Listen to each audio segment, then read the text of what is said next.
Okay बच्चों, आज start करते हैं class 11th physics mechanical properties of solid का पार्ट नंबर 3। इससे पहले हमने दो पार्ट वीडियो का आपके लिए अपलोड कर दिया है, राइट?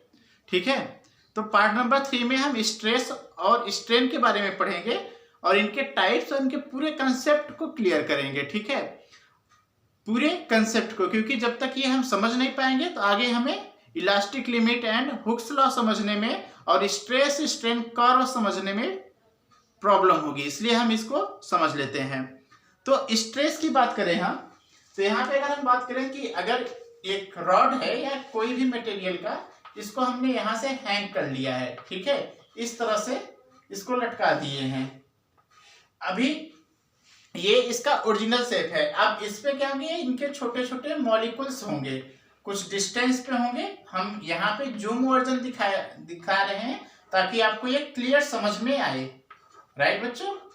तो इस तरह से अब हमने क्या किया कि इस पे एक फोर्स लगाया, तो हमने जब देखा फोर्स लगाने के बाद क्या हुआ, इसकी साइज में इंक्रीमेंट आ गया, ठीक है, थोड़ा सा इसका लेंथ बढ़ गया। अब मतलब कि डिस्टेंस ऑफ मॉलिक्यूल्स इंक्रीज हो गए, ठीक है, डिस्टेंस ऑफ मॉलिक्यूल्स इंक्रीज हो गए।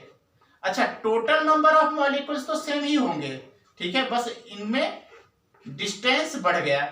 तो और ये जो लेंथ हुआ, कितना लेंथ बढ़ा ये भी समझ लेते हैं। ये जो चेंजेस आया बेटा, ये आया डेल्टा एल, ठीक है। अब अगर यहाँ पे हमने एक फोर्स लगा के खींचा है, इसे बोलते हैं applied force. This force is applied force, clear? अब इसमें क्या होंगे कि ये जो मॉलिक्यूल्स होंगे ये अपनी पोजीशन को रीगेन करने के लिए इस पे एक रीस्टोरिंग फोर्स लगाएंगे, ठीक है, रीस्टोरिंग फोर्स। ये मॉलिक्यूल्स इधर मूव करना चाहेंगे, तो इस जो मॉलिक्यूल्स अपने पोजीशन को रीगेन करने के लिए जो फोर्स लगता है उसको हम बोलते हैं रीस्टोरिंग फोर्स, ठीक है बच्चों, ये हो गया रीस्टोरिंग फोर्स, क्लियर?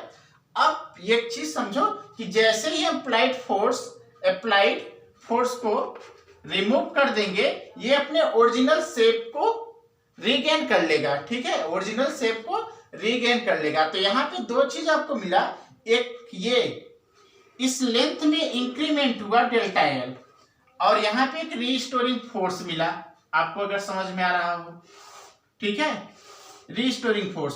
अब अगर हम बात करें तो delta L is associated with strain, ये हमें क्या बताएगा, स्ट्रेन, ठीक है, ये बताता है स्ट्रेन। और ये जो रीस्टोरिंग फोर्स होता है, this is associated with the stress, ठीक है, ये होता है स्ट्रेस, क्लियर? तो यहां पे अगर हम स्ट्रेन को डिफाइन करें तो स्ट्रेन को हम लिखते हैं चेंज डेल्टा एल। अगर ये पहले लेंथ एल रहा होगा तो कितना लेंथ चेंज हुआ, डेल्टा एल अपॉन में ओरिजिनल लेंथ एल, ठीक है। You can say that change in length upon में original length, change in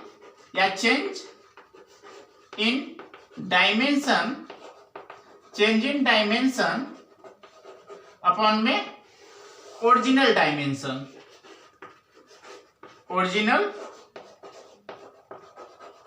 dimension, ठीक है।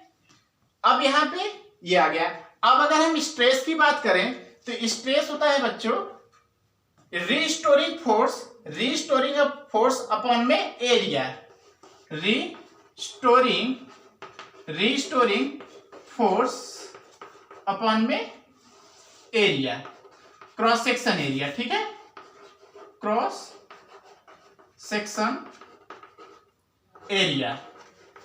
अब ये क्रॉस सेक्शन एरिया क्या होता है, ये वाला एरिया। अगर इसे हम एक सर्कल लेके समझाएं यहाँ पे, तो ये जो एरिया बन रहे हैं ये क्रॉस सेक्शन एरिया होते हैं, ठीक है। अच्छा, कहीं कहीं पे आपको मिलेगा अप्लाइड फोर्स, ठीक है बच्चों। तो एक चीज याद रखना कि यहाँ पे अप्लाइड फोर्स और रीस्टोरिंग फोर्स का एक कॉमन चीज होता है कि इनके मैग्नीट्यूड सेम होते हैं। रीस्टोरिंग एंड अप्लाइड फोर्स का जो मैग्नीट्यूड होता है वो सेम होता है, ठीक है। तो अब आपको समझ में आ गया कि स्ट्रेस क्या होता है और स्ट्रेन क्या होता है। आप किसी बुक में देखोगे, हो सकता है आपके टीचर्स जो है वो बताएं कि अप्लाइड फोर्स अपॉन में क्रॉस सेक्शन एरिया, वो भी सही है, ठीक है। और रीस्टोरिंग फोर्स अपॉन में क्रॉस सेक्शन एरिया, ये भी सही है, क्योंकि दोनों के मैग्नीट्यूड सेम होते हैं। एक्चुअल में रीस्टोरिंग फोर्स ही होता है, ठीक है। अब अगर हम यहाँ पे एक छोटी सी और बात करें कि इस टाइप के जो लेंथ से रिलेटेड होते हैं, जो लेंथ से रिलेटेड होते हैं स्ट्रेस, उसे हम बोलते हैं लॉन्गिट्यूडिनल स्ट्रेस। तो यहीं पे अगर हम आपको बताएं तो ऐसे स्ट्रेस को हम बोलते हैं लॉन्गिट्यूडिनल स्ट्रेस, ठीक है बच्चों, लॉन्गिट्यूडिनल स्ट्रेस, ठीक। तो अब यहाँ पे हमने क्या देखा कि लेंथ इंक्रीज। अब लॉन्गिट्यूडिनल स्ट्रेस भी दो टाइप के होते हैं बच्चों, ठीक है। लॉन्गिट्यूडिनल स्ट्रेस भी दो टाइप के होंगे, ठीक है। तो अब यहां पे अगर हम देखें तो लॉन्गिट्यूडिनल स्ट्रेस भी दो टाइप के होंगे। एक तो टेंसाइल स्ट्रेस, ठीक है बच्चों, और एक कंप्रेसिव स्ट्रेस,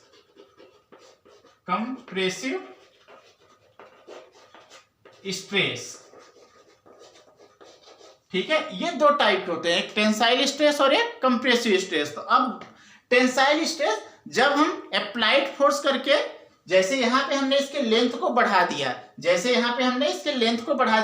तो ये स्ट्रेस है लॉन्गिट्यूडिनल, लेकिन लॉन्गिट्यूडिनल में किस टाइप का है, तो टेंसाइल स्ट्रेस, ठीक है। और फोर्स यही होगा, फोर्स अपॉन फार्मूला तो यही रहेगा। अब अगर इसी तरह हम कंप्रेसिव को समझो तो आप ऐसे समझो कि इसी ऑब्जेक्ट को हमने ऐसे इस तरह से फिक्स कर दिया है, ठीक है, ये फिक्स कर दिया है, क्लियर। अब हमने यहाँ पे एक फोर्स लगाया और इसको हमने थोड़ा सा इस तरह से फोर्स लगाया, तो क्या हो जाएगा, लेंथ में रिड्यूस हो जाएगा, ठीक है, इस तरह से, ठीक है। तो ये जो डिक्रीमेंट हुआ इस बार लेंथ में डेल्टा एल, तो ये ऐसे स्ट्रेस को हम क्या बोलते हैं, ऐसे स्ट्रेस को क्या बोलते हैं, कंप्रेसिव स्ट्रेस, ठीक है। तो आपको स्ट्रेस समझ में आ गया कि लॉन्गिट्यूडिनल स्ट्रेस दो टाइप के होते हैं, tensile stress and compressive stress. जब लेंथ बढ़ जा रहा है तो जो स्ट्रेस आएगा उसमें हम क्या बोलते हैं, टेंसाइल स्ट्रेस, ठीक है। और जब लेंथ हम दोनों साइड से फोर्स लगा के लेंथ को कम कर दिया तो उसमें जो स्ट्रेस आता है उसे हम कंप्रेसिव स्ट्रेस बोलते हैं। क्लियर हो गया बच्चों, ठीक है। अब यहीं पे अगर हम बात करें तो अच्छा, इसमें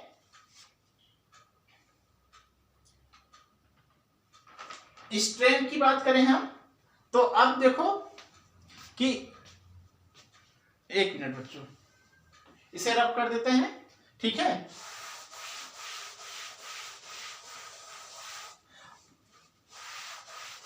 और इसमें जो स्ट्रेन आएगा, जो लेंथ आता है, ठीक है, जैसे यहां पे लेंथ में कमी हुआ डेल्टा एल, तो ये भी लॉन्गिट्यूडिनल स्ट्रेन ही होते हैं, ठीक है। अब आता है शियर स्ट्रेस, ठीक है, शियर स्ट्रेस। तो अब स्ट्रेन भी आप समझ लो, स्ट्रेन क्या है, वही लॉन्गिट्यूडिनल स्ट्रेन, ठीक है, लेंथ में बढ़ गया, ठीक है। तो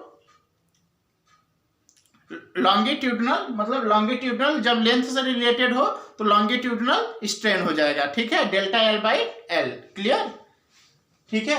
अब हम दूसरा पढ़ेंगे इसमें शियर स्ट्रेस, ठीक है बच्चों, शियर स्ट्रेस। तो शियर स्ट्रेस और इसे हम बोलते हैं टेंजेंशियल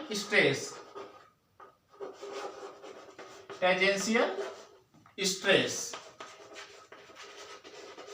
तो इसको समझने के लिए हम इस तरह से समझें कि कोई भी ऑब्जेक्ट है, इस तरह से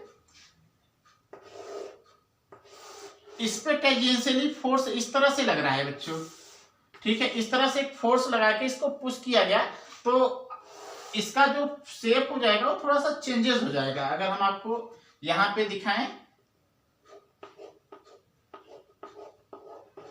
ये डॉटेड लाइन से हम दिखा रहे हैं अगर, तो इस तरह से इंक्लाइंड हो जाएगा, राइट, थोड़ा सा एंगल, तो इस तरह से आ जाएगा, ये एंगल थीटा मूव कर जाता है, ठीक है। तो यहाँ पे स्ट्रेस क्या होगा, वही अप्लाइड फोर्स या अप्लाइड फोर्स या रिस्टोरिंग फोर्स, मतलब ओवरऑल फोर्स अपॉन में एरिया, ठीक है। एरिया कौन सा, ये वाला जिसपे ये लगा हुआ है, ठीक है। अगर हम इसको इस तरह से आपको समझाएं तो ये वाला एरिया, राइट, ठीक है। अब यहाँ पे अगर हम स्ट्रेन की बात करेंगे तो शियर स्ट्रेन क्या होगा, शियर स्ट्रेन की बात करें तो पहले ये length delta L, suppose that कि डेल्टा एल शिफ्ट हो गया और इसके ओरिजिनल लेंथ जो पैरेलल साइड में है एल, तो ये हो जाएगा टेन थीटा। यहां से टेन थीटा निकालेंगे तो tan theta equal to delta L upon में एल, ठीक है। इस ट्रायंगल में हम फार्मूला लगा लेंगे तो टेन थीटा आपको मिल जाएगा। तो ये बहुत छोटा होता है तो you can say tan theta equal to theta means delta L by L. आपको फार्मूला लगभग उसी तरह से ही मिलेगा, ठीक है। आप ऐसे समझो कि इस तरह से ये बुक है, ठीक है, लेयर वाइज, ठीक है। तो हमने इसको इस तरह से फोर्स लगाया तो ये देखो इस तरह से ऐसा शेप बन जाएगा, ठीक है। ये जो फोर्स लग रहा है टेंजेंशियली लग रहा है, ठीक है। क्लियर हो गया बात, राइट।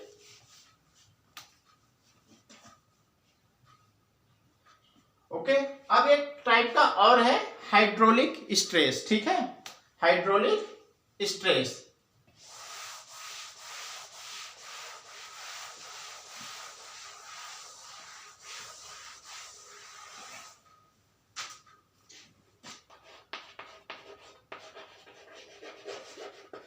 हाइड्रोलिक स्ट्रेस, अब इसको ये इसको समझने के लिए हम ये समझते हैं कि ये पानी है किसी कंटेनर में, पूरा पानी, ऐसे आप सी वगैरह में भी आप समझ सकते हो। तो हमने इसके अंदर एक सॉलिड बॉल या कुछ भी ऐसे रख दिए, ठीक है। तो इस पे वाटर क्या करेगा, ये लिक्विड इस पे हर चारों तरफ से फोर्स लगाएगा, ठीक है, चारों तरफ से फोर्स लगा देगा, ठीक है। तो इसके शेप क्या हो जाएंगे, इसके शेप इस तरह से छोटे हो जाएगा, ठीक है, कम रिड्यूस हो जाएगा इसका वॉल्यूम, ठीक है। तो इस टाइप के हाइड्रोलिक स्ट्रेस, अगर स्ट्रेन में बात करेंगे तो इसे वॉल्यूम स्ट्रेन और वॉल्यूमेट्रिक स्ट्रेन भी बोलते हैं, ठीक है, वॉल्यूमेट्रिक स्ट्रेन भी बोलते हैं, राइट, ठीक है। तो अब यहां से जो यहाँ पे मान लो ये फोर्स लग रहा है, ये फोर्स लग रहा है, ये फोर्स लग रहा है, ये फोर्स लग रहा है, तो किसी पर्टिकुलर, अच्छा एरिया कौन सा, ये सरफेस एरिया, इसका सरफेस एरिया लेंगे। तो स्ट्रेस का जो फार्मूला, हाइड्रोलिक स्ट्रेस के लिए जो फार्मूला लिखेंगे यहाँ पे हम, हाइड्रोलिक HS मतलब हाइड्रोलिक स्ट्रेस, तो ये लिखेंगे F/A, ठीक है। तो अब यहाँ पे एक्चुअली में पूरा सरफेस एरिया हम लेते हैं तो इसको हम प्रेशर के इक्वल ले लेते हैं, ठीक है, ये प्रेशर के इक्वल हो जाता है, राइट, ये प्रेशर के इक्वल हो जाता है। यहाँ पे इस बात को याद रखना है। और अगर यहाँ पे हम बात करें, ठीक है, वॉल्यूमेट्रिक स्ट्रेन